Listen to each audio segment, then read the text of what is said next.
नमस्कार दोस्तों, मैं नरेंद्र आपका एनके अकेडमी में स्वागत करता हूं। आज अपना टॉपिक रहेगा इलेक्ट्रॉनिक्स। जो कि इलेक्ट्रॉनिक्स चल रहा था, फर्स्ट पार्ट अपने कर लिया था। सेकंड पार्ट रहेगा इलेक्ट्रॉनिक्स के कुछ पॉइंट रहेंगे, कुछ बिंदु रहेंगे, तो जानेंगे कि क्या होता है तापमान, किस प्रकार से इलेक्ट्रॉनिक्स में अपन किस पे वर्क करेंगे। सेमीकंडक्टर पे अपन कार्य करेंगे तो सेमीकंडक्टर पे किस प्रकार से आगे चलेगा, तो वो जानेंगे स्टेप बाय स्टेप से। तो पहले जान लेते हैं अपन टेम्परेचर के बारे में, यानी तापमान कितने होते हैं, किस प्रकार से अपन काम में लेंगे। आगे बहुत ज्यादा काम में आएंगे ये पॉइंट आपको। तो पहला अपना पॉइंट रहेगा एब्सोल्यूट टेम्परेचर, यानी 0 केल्विन पे जितना टेम्परेचर होता है ना, 0 डिग्री पे जो होता है एब्सोल्यूट टेम्परेचर, जो आपका होता है 0 डिग्री केल्विन पे होता है आपका -273 केल्विन होता है। और रूम टेम्परेचर होता है, कमरे का तापमान होता है आपका 300 डिग्री केल्विन पे आपका -27 डिग्री सेंटीग्रेड होता है। एक होता है आपका एम्बिएंट टेम्परेचर, यानी वातावरण तापमान, जो कि होता है आपका 290 डिग्री केल्विन पे -17 डिग्री सेंटीग्रेड होता है आपका। ये होता है आपका वातावरण तापमान। तो ये आपका रूम टेम्परेचर है, ये होता है आपका इलेक्ट्रॉनिक्स के अंदर काम में लिया जाता है। और ये आपका वातावरण तापमान है, जो कि एम्बिएंट टेम्परेचर है, ये आपका कम्युनिकेशन लाइन, ट्रांसमिशन लाइन, इनमें आपके वातावरण टेम्परेचर आपका काम में लिया जाता है।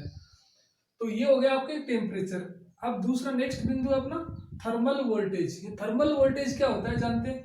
यह तापमान के तुल्य वोल्टेज होता है।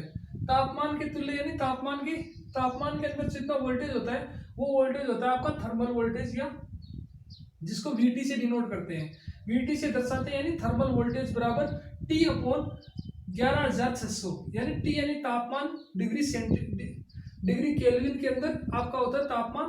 जो कि ये फॉर्मूला होता है, ये बहुत ही इंपॉर्टेंट है, जो कि आ सकता है, इसकी वैल्यू भी आ सकती है। जैसे कि मैंने एक एग्जांपल लिया, कमरे के तापमान के तुल्य वोल्टेज बताओ। ऐसे क्वेश्चन आ सकता है कि कमरे के तापमान के तुल्य वोल्टेज बताओ।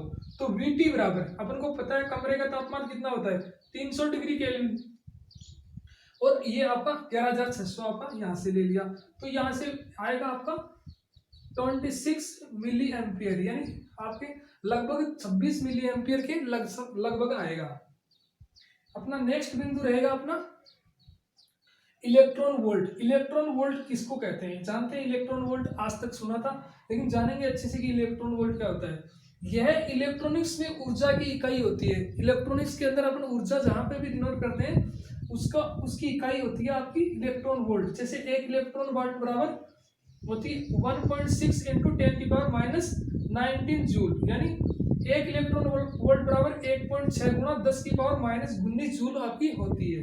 ये वैल्यू भी आपको याद रखनी है, क्योंकि ये बहुत ही ज्यादा एग्जाम में पूछी जाती है। फिर अपन नेक्स्ट अपना बिंदु रहेगा अपना मोबिलिटी। मोबिलिटी को बोलते हैं गतिशीलता, यानी कि ये दर्शाता है कि इलेक्ट्रॉन कितनी तेजी से गति करता है, कितनी तेजी से आगे फ्लो करता है, वो होती है आपकी मोबिलिटी। मोबिलिटी को आपको म्यू से दर्शाते हैं, जिसका सूत्र होता है आपका ड्रिफ्ट वेलोसिटी अपॉन इंटेंसिटी। जैसे ड्रिफ्ट वेलोसिटी को दर्शाते हैं वीडी से और इंटेंसिटी को दर्शाते हैं ई से। तो म्यू बराबर हो गया वीडी अपॉन ई। और इसका मात्रक होता है आपका, मात्रक जैसे निकालते हैं metre into metre upon second, second into volt हो गया आपकी ये इंटेंसिटी की इकाई। तो इसको मिला के करेंगे तो metre square upon volt second हो गई। लेकिन ये भी मिल सकती है आपको, ये भी मिल सकती है एग्जाम में, और ये भी मिल सकती है सेंटीमीटर स्क्वायर अपॉन वोल्ट प्रति सेकंड, वोल्ट सेकंड, ये भी आपको मिल सकती है सूत्र। ये भी आपका इसकी इकाई मिल सकती है मोबिलिटी की, क्योंकि सीधा सीधा एग्जाम में क्वेश्चन पूछा जा सकता है, ऑब्जेक्टिव बनता है यहाँ से। ये बहुत ही इंपॉर्टेंट है, स्क्रीनशॉट ले लो, आगे चलेंगे।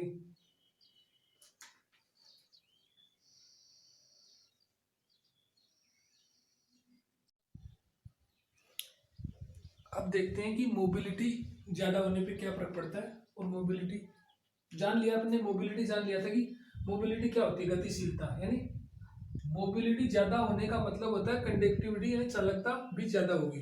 जैसे कि अपन जानते हैं इलेक्ट्रॉन और होल्स के बारे में, जैसे अपना जर्मेनियम हो गया और सिलिकॉन हो गया।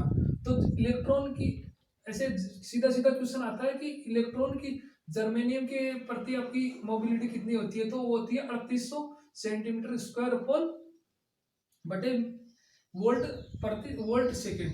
वोल्ट सेकंड आपकी ये होती है, आपकी इकाई होती है। ये तो मैंने आपको समझा ही दिया कि centimetre square upon volt second ये होती है आपकी।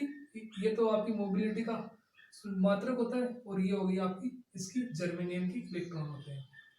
फिर हो गया ये ये होता है आपके इसके 1300 centimetre square upon volt second, ये होती है सिलिकॉन की। अब जानते हैं होल्स की, तो जर्मेनियम में होल्स की होती है mobility 1800 centimetre square upon volt second, और सिलिकॉन के होल्स होते हैं सिलिकॉन के अंदर, वो होते हैं 500 centimetre square upon volt second, ये होती है सिलिकॉन की मोबिलिटी। तो ये मोबिलिटी से भी क्वेश्चन बन सकता है, क्योंकि यहाँ से क्वेश्चन बनते ही हैं। तो यहाँ ये भी नोट कर लो आप, 3800 1800 ये होती है जर्मेनियम के इलेक्ट्रॉन और होल, और सिलिकॉन के होते हैं आपके 1300 और 500, ये होते हैं सिलिकॉन के अंदर मोबिलिटी का। तो मोबिलिटी के अंदर 2 पॉइंट है इंपॉर्टेंट, ये देख लो। जर्मेनियम की मोबिलिटी सिलिकॉन से ज़्यादा होती है, तो यहाँ से भी देख लो जर्मेनियम की मोबिलिटी सिलिकॉन से ज़्यादा होती है, क्योंकि सिलिकॉन की 1300 है, इसकी 3800 है, तो ये ज़्यादा होगी, बेसिक सी बात है। और ये देख लो जर्मेनियम की कंडक्टिविटी सिलिकॉन से ज़्यादा होती है, तो मोबिलिटी ज़्यादा है तो कंडक्टिविटी भी ज़्यादा होगी। तो ये पॉइंट भी इंपॉर्टेंट है, सीधा सीधा ऑब्जेक्टिव आता है यहाँ से भी। फिर नेक्स्ट अपना है इलेक्ट्रॉन की मोबिलिटी होल से ज़्यादा होती है, वो अपने जान लिया। इसका मतलब ये होता है कि इलेक्ट्रॉन से ज़्यादा धारा फ्लो होता है, यानी करंट फ्लो होता है, इलेक्ट्रॉन से ज़्यादा करंट फ्लो होता है, ये तो आप जानते ही होंगे, क्योंकि इलेक्ट्रॉन के माध्यम से ही करंट फ्लो होता है। इलेक्ट्रॉन ज़्यादा होगा, इलेक्ट्रॉन का गमन होगा, तो वैसे ही करंट फ्लो होगा। तो इसका मतलब ये है कि इलेक्ट्रॉन की मोबिलिटी होल से ज़्यादा होती है, इसका मतलब इलेक्ट्रॉन से ज़्यादा करंट फ्लो होता है, धारा फ्लो हो सकती है। ये हो गया आपकी सारणी है, जो कि आपकी जर्मेनियम पे 0 डिग्री सेंटीग्रेड पे आपका एनर्जी गैप होता है, वो होता है 0.782 इलेक्ट्रॉन वोल्ट, और आपका जर्मेनियम की 300 डिग्री केल्विन पे आपका एनर्जी गैप होता है, वो होता है 0.72 इलेक्ट्रॉन वोल्ट। और सिलिकॉन का होता है आपका 0 डिग्री केल्विन पे एनर्जी गैप होता है 1.21 इलेक्ट्रॉन वोल्ट, और सिलिकॉन का एनर्जी गैप होता है 300 डिग्री केल्विन पे 1.1 इलेक्ट्रॉन वोल्ट। तो इस सारणी को और इस सारणी को अच्छे से नोट कर लो, क्योंकि यहाँ से क्वेश्चन बहुत ज्यादा बनते हैं इलेक्ट्रॉनिक्स में। तो क्योंकि ये बेस है, यहाँ ये जान जाओगे तो आगे आपको बहुत ज्यादा काम में आएंगे। जैसे क्वेश्चन किस प्रकार से आते हैं वो भी मैंने बना रखे हैं। क्वेश्चन आते हैं आपके जर्मेनियम में एनर्जी गैप कितना होता है, तो ऐसे आ गया तो जर्मेनियम में एनर्जी गैप कितना करोगे, तो ये देख लो एनर्जी गैप, या तो ये आ जाएगा ऑप्शन में आपका 0.782 इलेक्ट्रॉन वोल्ट, या ऐसे आ जाएगा 0.72 तो इलेक्ट्रॉन वोल्ट। तो ये आता है ज्यादातर कुछ एग्जाम में आता है, क्योंकि ये दोनों एक साथ में कभी भी नहीं आएंगे। आप सोच रहे हो ये दोनों कभी भी नहीं आएंगे, क्योंकि एक ही आएगा, इन दोनों में से एक आएगा, तो एक टिक कर दो।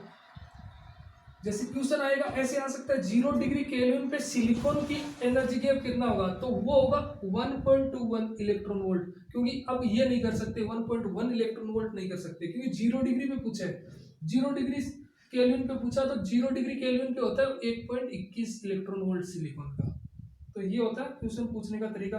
अगर कुछ टेम्परेचर नहीं दिया हो तो दोनों में से एक आएगा, उसी को टिक कर दो, एक ही आएगा ऑप्शन में, एक ही मिलेगा, दोनों नहीं मिलेंगे कभी भी। इसका स्क्रीनशॉट ले लो।